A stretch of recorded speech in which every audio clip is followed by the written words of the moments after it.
Let's bring this meeting to order. Welcome to the Sedro Woolley Rotary Club, the best Rotary Club in the... Thank you, Mr. Darrell.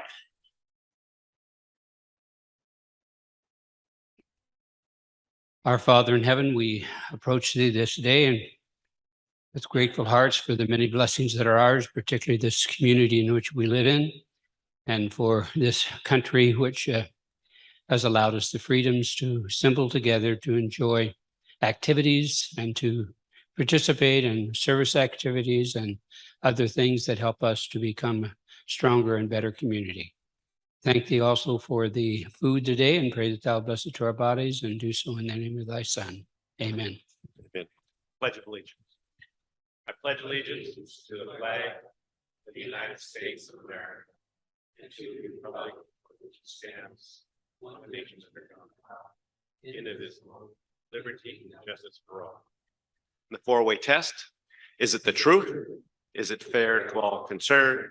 Will it build goodwill and better friendships? Will it be beneficial to all concerned? And Mr. Eric has a song for us.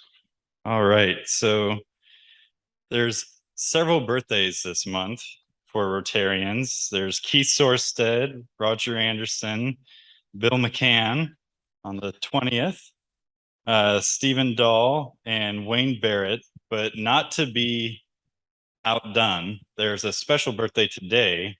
Les Huggins. It's my understanding you're turning the big 8-0 today. All right. Well, I think that deserves a happy birthday song just to Les. So please join me. Happy birthday.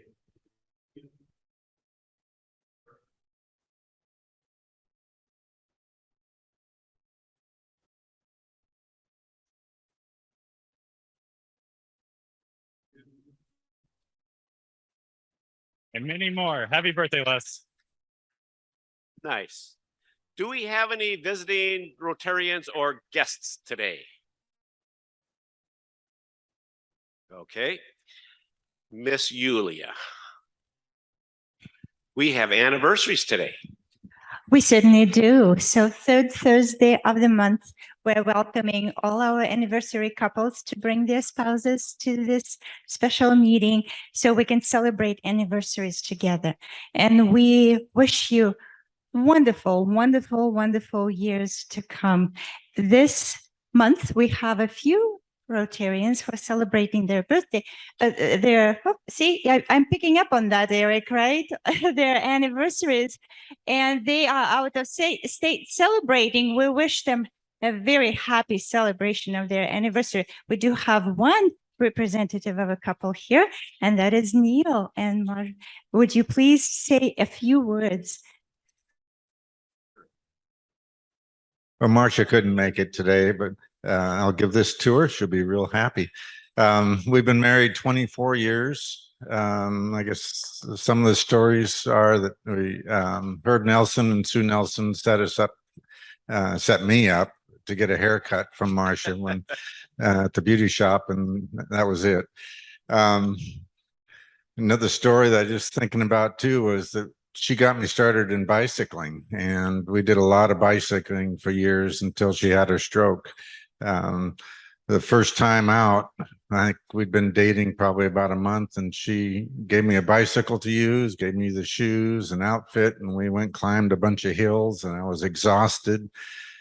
Got back down to, I guess it was the Chuckanut exit of the freeway. We're riding along there, stopped at a stop sign. I forgot to clip my shoes out of the pedals, and down I went.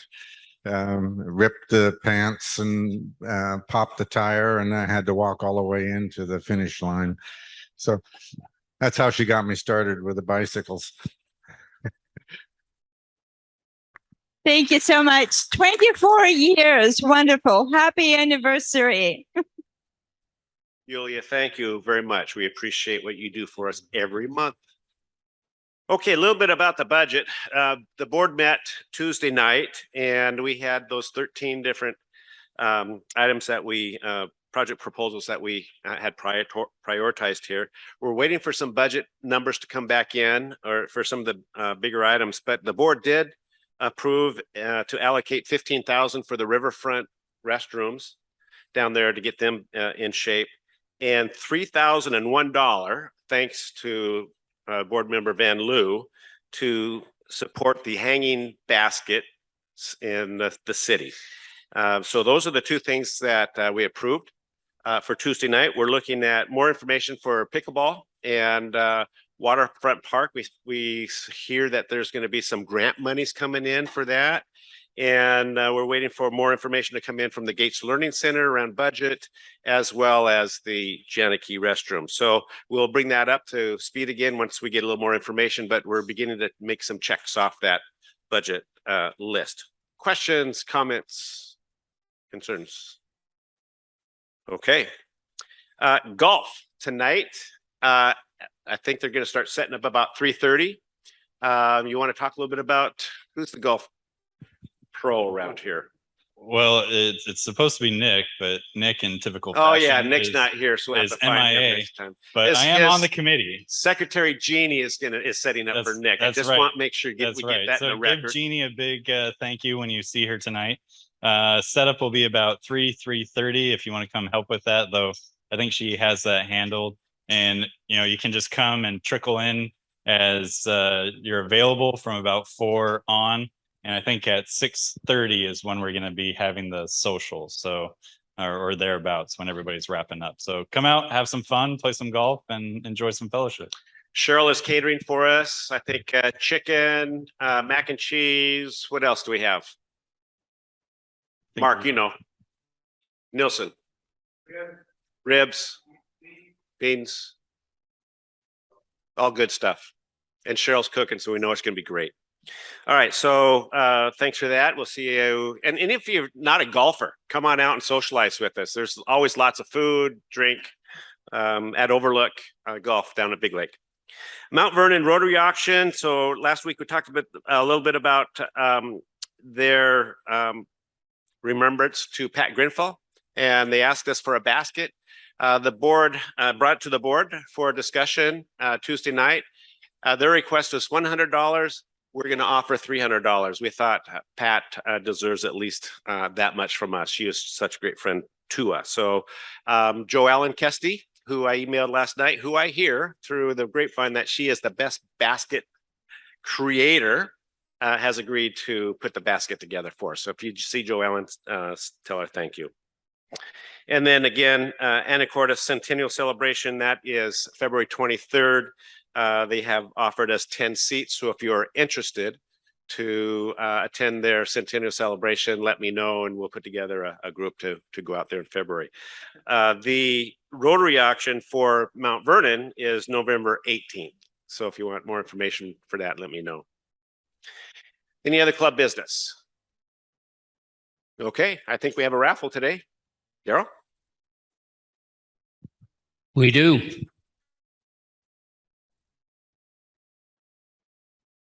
Put it on.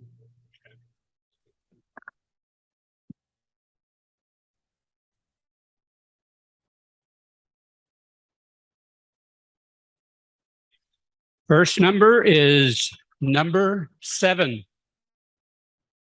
Lucky number 7. Who asked for that number?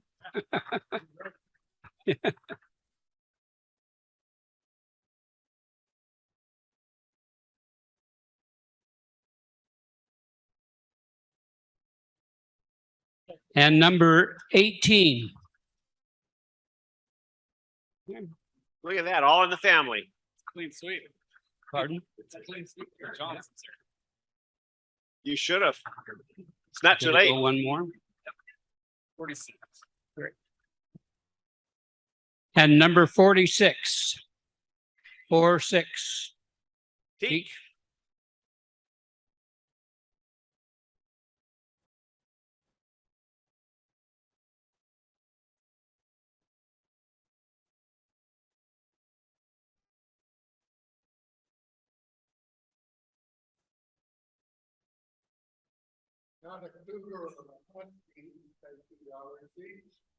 Not a cougar, a husky. There you go.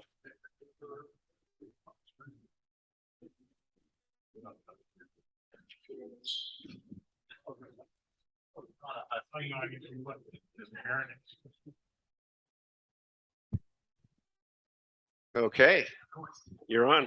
All right, so Sergeant at Arms. Hey, Eric, we had a board meeting on Tuesday night. We talked about the club budget and the Sergeant of Arms needs to get a little more aggressive. We're not bringing in enough. Okay. Cash. Okay. Well, we have a little challenge today. So it's going to be a little bit out of the orthodox, and wasn't my idea. It was Carl Garrison's fine idea. But first, I'm going to levy some fines here. If you have a birthday or anniversary in September, $2. And okay, there you go, $5. Bill McCann, blame him. I was hoping Brock was going to be here because he was going to be all talk and Find him double anyway. Yeah, he keeps talking about how he's the winner of the Rotary Hole-in-One traveling trophy and how he's had it for 20 years and how it's probably going to be another 20 years. So I'm thinking $20 to Brock. I'm just going to levy a big fine on him. But he is your boss, so. Well, he is my boss, so you know. And if you're not going to the golf tournament tonight, $2. So with that, we're going to do a little challenge. It's a putting challenge. And every table needs to pick a representative who they think is going to be the best putter. So you talks amongst yourselves real quickly, pick out your representative, and we're going to have a little moment of shame here where I'm going to bring you front and center and make you putt from one end to the other. And if you can hit that, then your table is safe. If not, everybody gets $2 from your table. So send up your representatives. Les? All right. You're up. Daryl? You want to come on up? All right. Which one of you suckers? I've seen Daryl putt before. I think you're in good hands. All right. And Carl, since this was your bright idea, make you do it as well. Do I have 5 tables? All right, perfect. All right. So best of luck. We got the official Rotary International putter here, by the way. So What do you gotta do? You gotta hit the tape. you gotta hit the tape measure down there. You think you can do it? Step on up. The only rule is don't leave it short. You got one chance.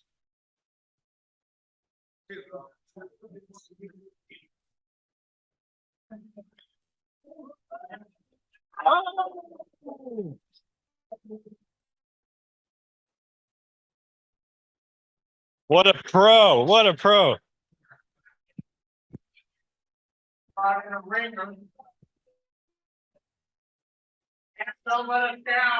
Ken, you saw how easy that was. I mean, come on. Do you need to check the line, you know, make sure that there's no obstructions?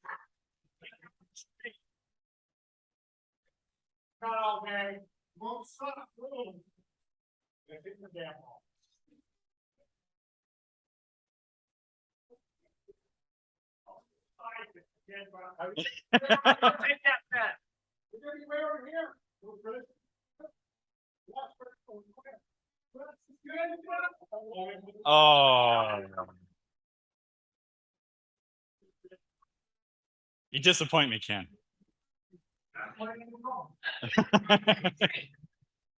All right, Daryl.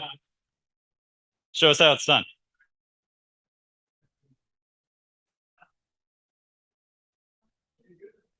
Oh! So we got 2 tables that are out.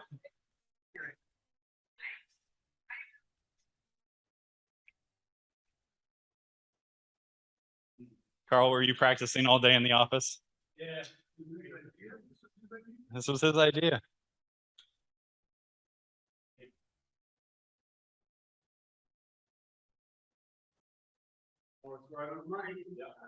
Oh.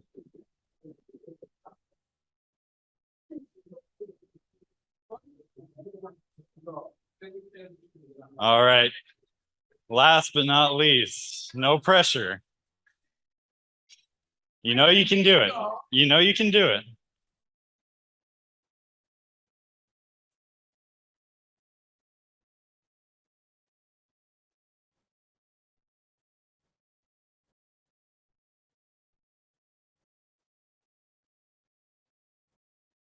All right. Well done. All right. Nice. With that, back Happy to you. dollars? Happy Are you still dollars. are you still going? Oh no. Who's happy? I know that there's a few tables that should probably be a little happy right now.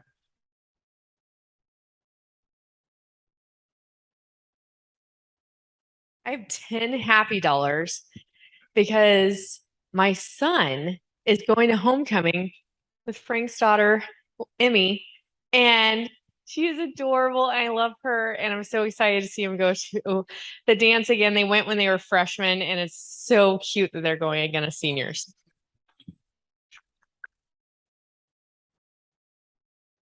So I have 10 happy bucks. It was about third or fourth grade where I started getting a little round.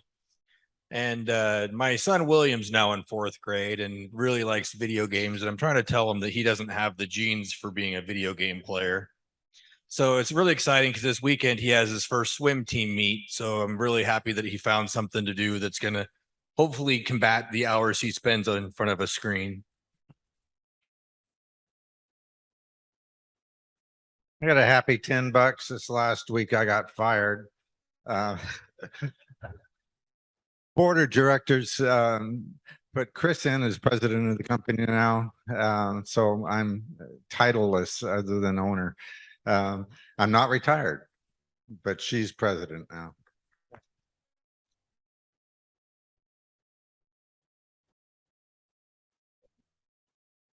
I have some happy bucks only because these are the last dollars I have to contribute to my son's wedding, who just got married. It's been a couple of weeks now, but he is now happily married, and I don't have any more to pay for that wedding.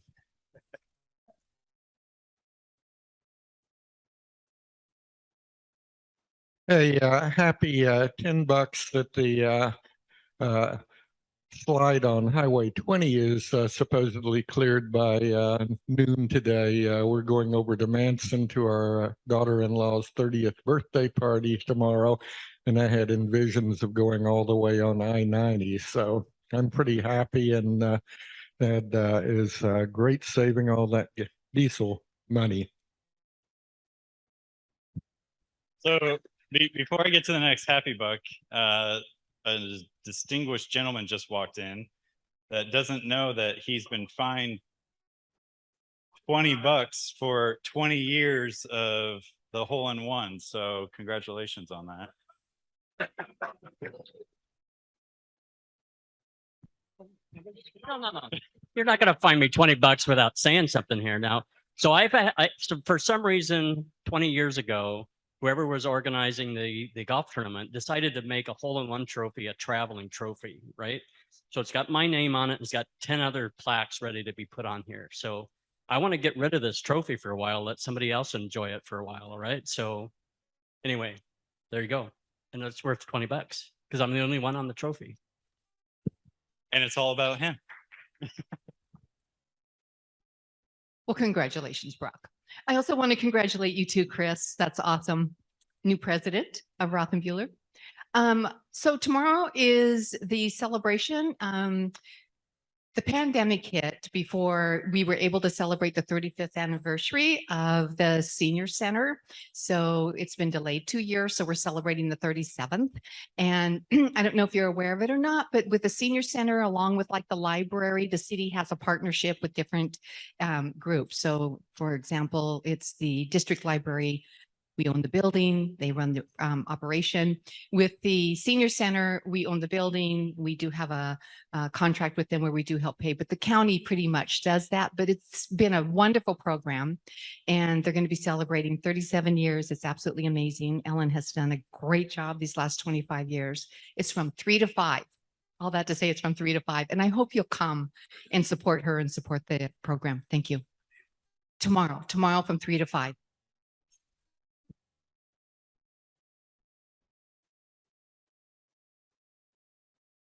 So this is a happy buck because, or happy $5. In 2015, Patrick and I decided we get some cows or steers or whatever they are.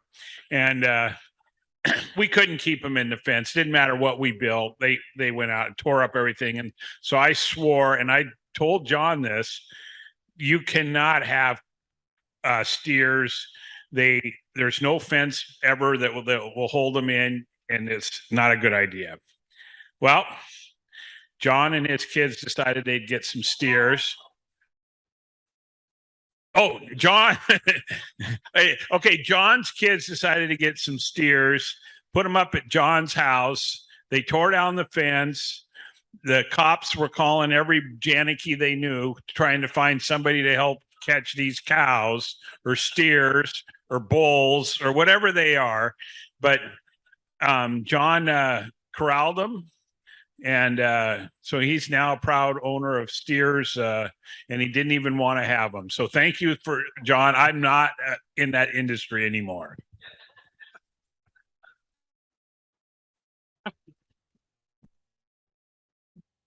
So I've got happy $5. I'm so happy that the ice machine at Country Meadow Village is repaired once again. So anytime you need ice, come on out and get it. The boys from the city will be there this afternoon to get ice for the golf tournament. And also the senior center open house, Country Meadow Village, we're sponsoring it. We're providing treats for it. We did for the 30th. And I'm excited to spend the afternoon with Ellen and everyone at the senior center tomorrow.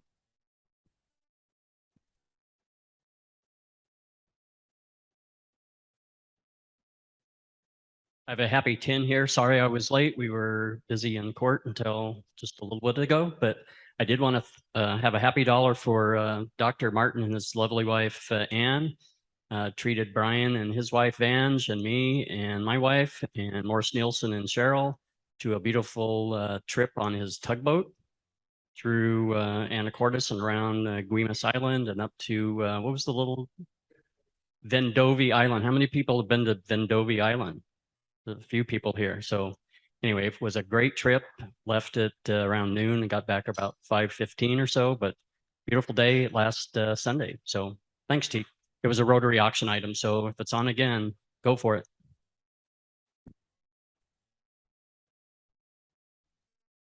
So I have some happy bucks here because I got my first eye repaired on Tuesday, and it's only 5 because I need to be able to afford to get the second one done.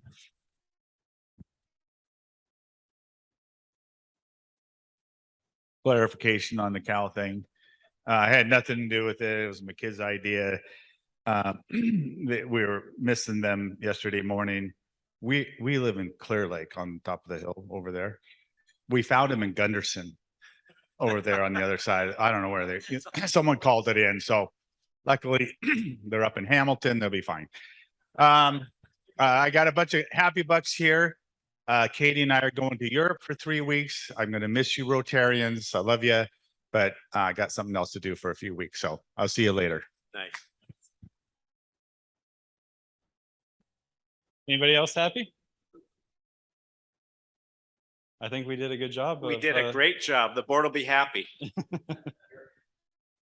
Okay, well, we have with us today Jeff Kish from the Pacific Northwest Trail Association. He was with us a couple years ago and presented.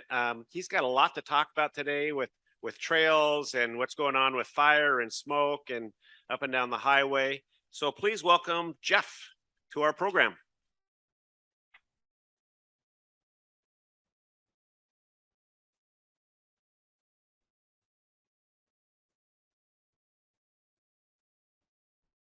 Hello.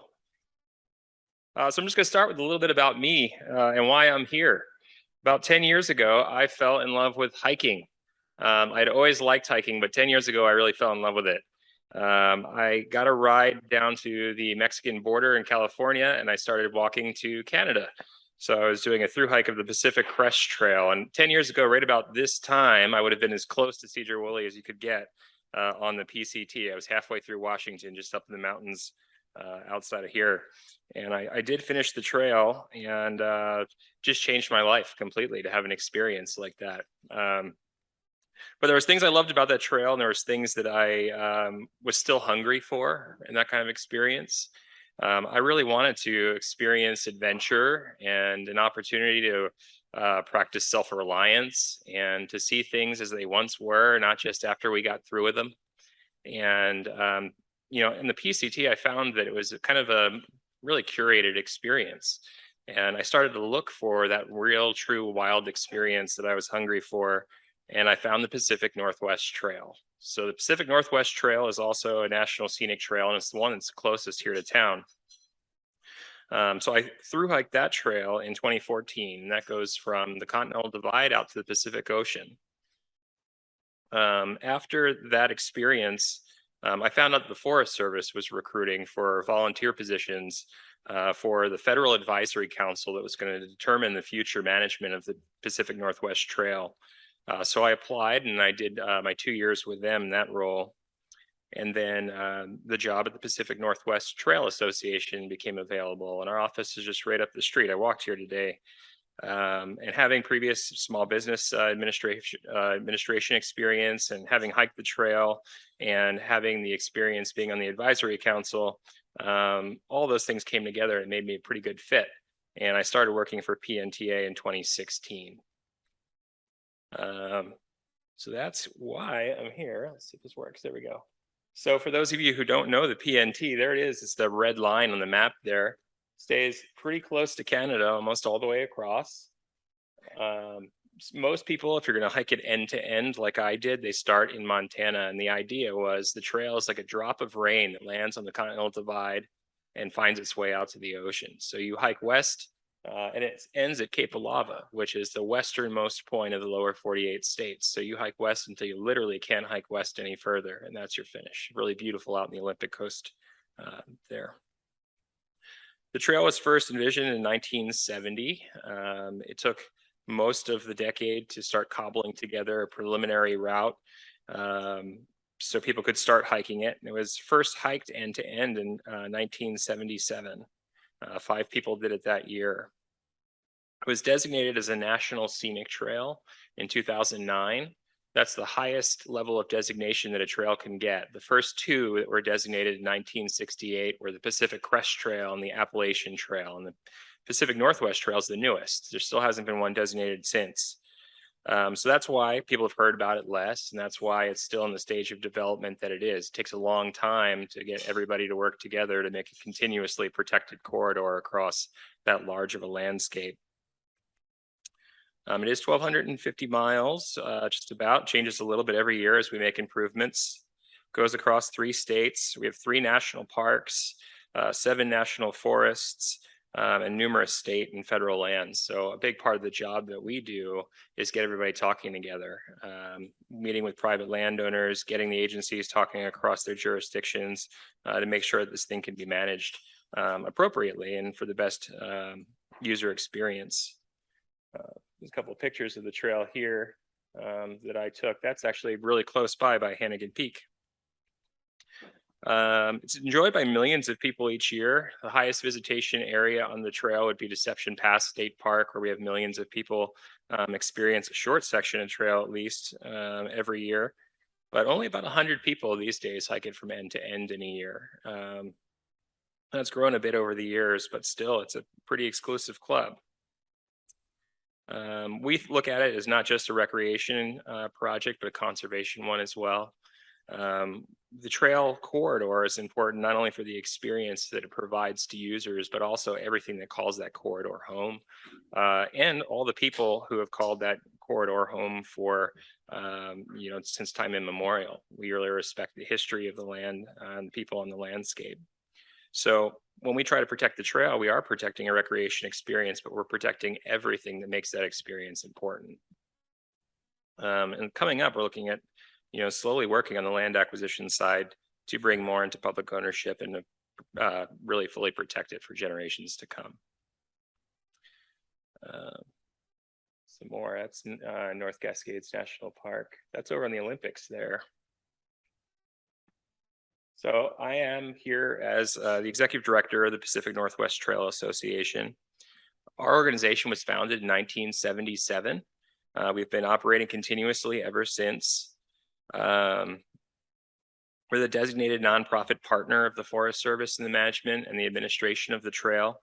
That's something that's pretty unique to the National Trails. The National Trails Act, which is the legislation that authorized these trails, specifically called out that there needs to be a public-private partnership in the management of these things.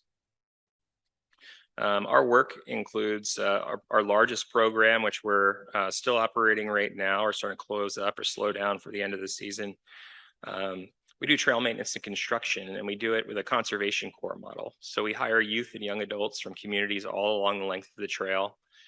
We pay them a living wage. We provide all of their food for the summer. We provide all their transportation to job sites, and we give them access to a gear library so they're prepared to thrive in the backcountry regardless of their resources and situation at home.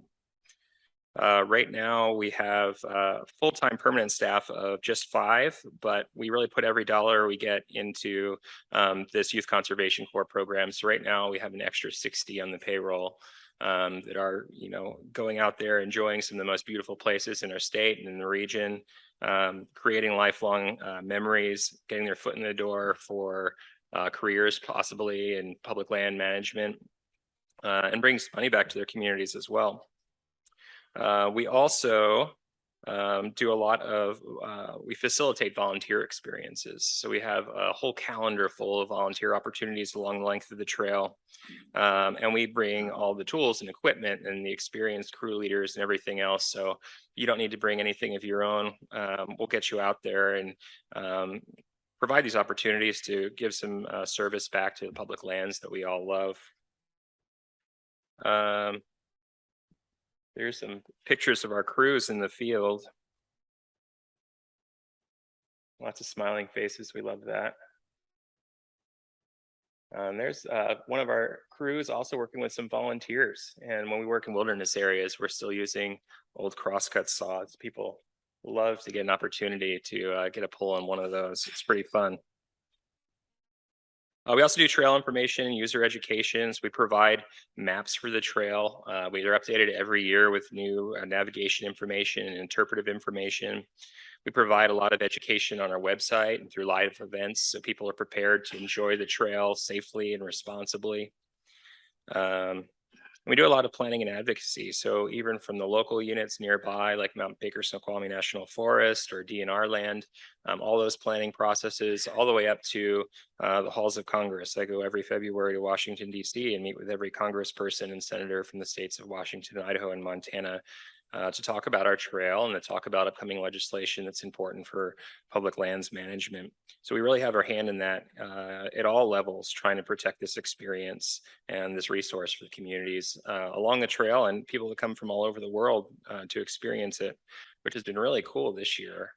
The last couple of years, international travel has been really tricky. And this year, folks are able to get back, and we've got 3 different people that came from Japan. We've got 4 different people that came from Germany. We have a couple from Switzerland that all came to the United States specifically because they heard about our trail and they wanted to see it.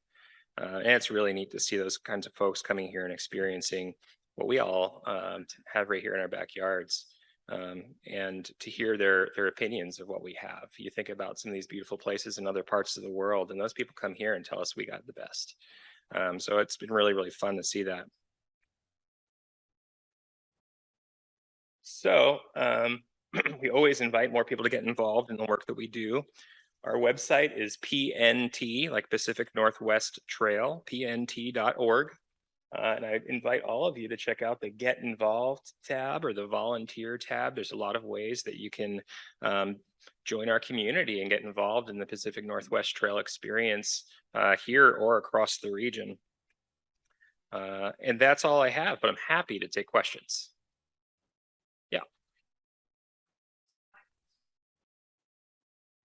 Oh, I've got a lot of hiking stories. Jeez. Oh yeah, I've seen bears, but nothing, usually just the back side of them running away. But we do have over 400 miles of grizzly bear habitat on the PNT between the Northern Continental Divide ecosystem, the Cabinet Yaak ecosystem, and the Selkirk ecosystem, which comes into Washington a little bit on the east side. Fortunately, over 40 years of hiking the trail, we haven't had a single recorded incident with any of the trail's users and bears, other than just seeing them. I have not seen any. They're really good at hiding. They might still be out there. Yeah.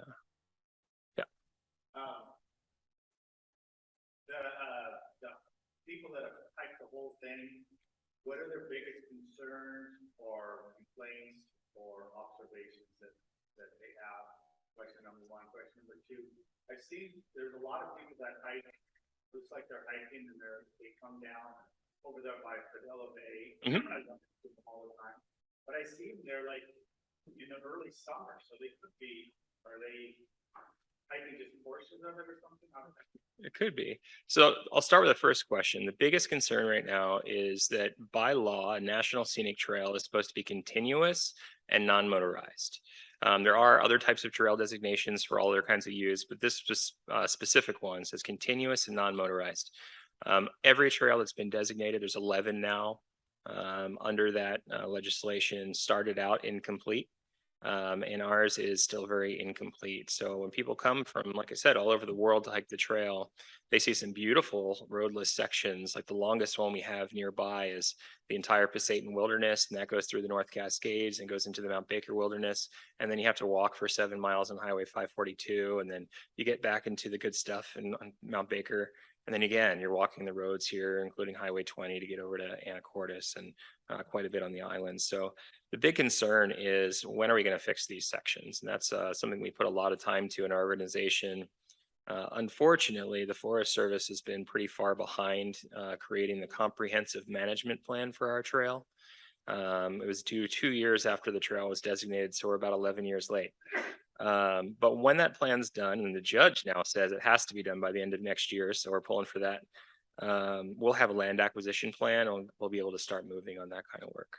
As far as the hikers that you've been seeing, it is very common to see them here in town, out in Anacortes, anywhere where they're on the road instead of being on a trail. And they come through in the summer. Some do head eastbound, so you might see them a little bit earlier. And the westbound ones are probably, the first week or two of August. They're coming through this area usually. And they're great. And if you want to hear stories about the trail, you'll see them usually at a restaurant or a bar, loading up on food because they've been in the backcountry eating ramen noodles for a while, and they love telling stories. And they're usually a great thing to have in the community, just people from outside experiencing what we have and contributing to. They buy a week's worth of groceries and more beers than I do.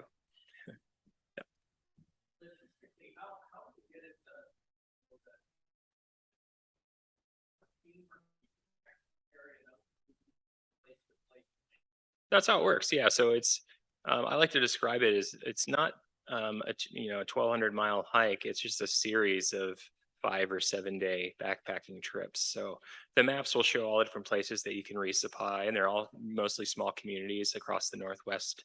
And you figure out how many miles a day you're going to hike and how long it's going to take you to get to the next one. And you just carry that much food. And fortunately, in the Northwest, most of it, water's pretty plentiful, so you're not carrying a lot of water all the way. And on our maps, we show where all the water sources are, and we give warnings and where you might hit a dry stretch. And you just take it 1 day at a time or 1 week at a time until you get all the way across. And the only places where you have to do a little bit more work are places where you can get to civilization, but they don't really have much to buy. And for the PNT, that's Ross Lake Resort. And that just means when people leave the last town before they're going to get to Ross Lake Resort, which is Oroville, they pack a bunch of food into a box and they mail it to Ross Lake Resort. And the resort's nice enough to hold that box for them. So when they come around to the resort, they pick up their box and they can get to Concrete, is the next place that they usually resupply. I average in the low 20s. Yeah, and you have some big days and you have some shorter days. It's a lot of vertical. We say that the PNT is against the grain. So you're up and down each range all the way across instead of just cruising along the top of one. That's what I was gonna ask. What's the total elevation? It's over 200,000 feet. Yeah.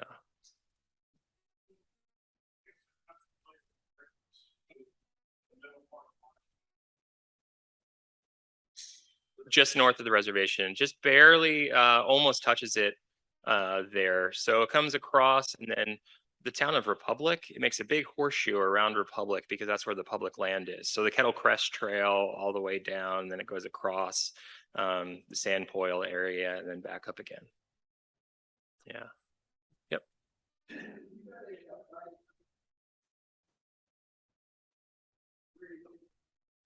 Oh, I play this game a lot. It really depends on the weather and the conditions and things, but you know, nearby, yesterday and the day before, the Forest Service hired a photographer to come out to document some of the work that we're doing with the Great American Outdoors Act funding. And I wanted to show them some beautiful areas that we've been working on. And I went out to Park Butte area. I think that's just a classic out here. It's a bit of a climb, but it's not too much, and you get some incredible views. And then earlier in the season, because Park Butte's under snow so much of the year, Baker Lake's wonderful. And those are both part of the PNT. About smoke fire. It's bad. Yeah, there's a lot of smoke, a lot of fires right now. We looked like we were going to have a really good year this year because the spring was long and cool. And the fire season held off longer than it usually does, but it's really hitting hard now with a huge section of the Pasayten Wilderness is burning. North Cascades National Park, a lot of that's closed. We had a crew that was evacuated this morning from Baker Lake. There's a new fire start out there right now. So it's unfortunate, and it's been a rough couple years. Yeah. Yep. You like solo or do you have teamwork? You know, on the PCT, I went out alone, but you're rarely alone on that trail. A lot of people start at the same time and you're moving in the same direction, and you find the ones that you get along with and you spend a lot of time together. And then on the PNT, the year that I hiked was a record year for the number of people that tried to hike it, and it was 20. And I didn't see another hiker until the last day on the beach, and we just had to wonder if we were one day apart from each other all summer. But I was alone on that one. Other than my partner came out and met me for the Pasayten Wilderness in North Cascades. It was her first backpacking trip, and I took her for the longest stretch on the PNT without resupply. And we were newly together, and she got a pair of hiking shoes that were a half size smaller than she needed because they made her feet look cute. And they were not cute when we finished because she lost 4 toenails.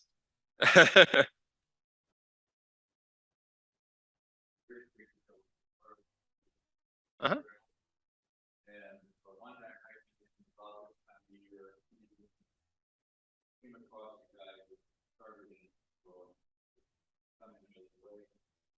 He was a solo, but in the beginning, apparently got off the trail and then towards the west. Mm-hmm.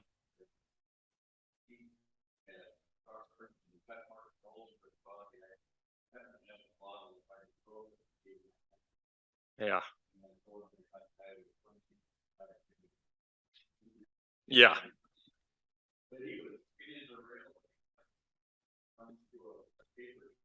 That's what happens. I lost almost 50 pounds on the PCT. I got to a point where I just had these knobby knees, and I made it back, and I put all of it back and then some, actually. Yep. That was 5 months. I did April 29th to September 29th. And then on the PNT, it was 2 months because it's about half the distance. Yeah, I finished on September 19th on the PNT. How big a staff do you have in your association, and then how many people do you deal with during the summer crew? Yeah, so we have 5 full-time right now, and I think this year we're actually going to expand to 7 full-time. So we're pretty excited about that. Seasonal, about 60 right now. And we have 4 full-time permanent that are in the office up the street. We have an Eastern Washington regional coordinator that's embedded with a Forest Service office in Kettle Falls. And then the seasonals, most of our crew members do come from communities along the length of the trail. But our crew leaders, who are the ones that bring a lot of experience and they're responsible not just for the technical side of things, but the safety of the crew members. Those are people that tend to do trail maintenance all over, and they bounce around from seasonal job to seasonal job. And some of them are local, but we do get quite a few from all over the country. Cool. Yeah, thank you. Yeah. For coming and presenting, you get one of the Sedro Woolley Rotary pin from the best Rotary in the universe. So thank you for coming. Thank you. Team September, thank you very much for job well done. Keep it up. Team October, start thinking about September setting the bar for you. Yulia, thank you for the anniversary. Yep. John, have a great 3 weeks in Europe with Katie. We'll be looking forward to having you come back. And if you can help Team September break down, that would be great. Is there any other club business? Okay, so let's close the business for this club meeting today for the best Rotary Club in the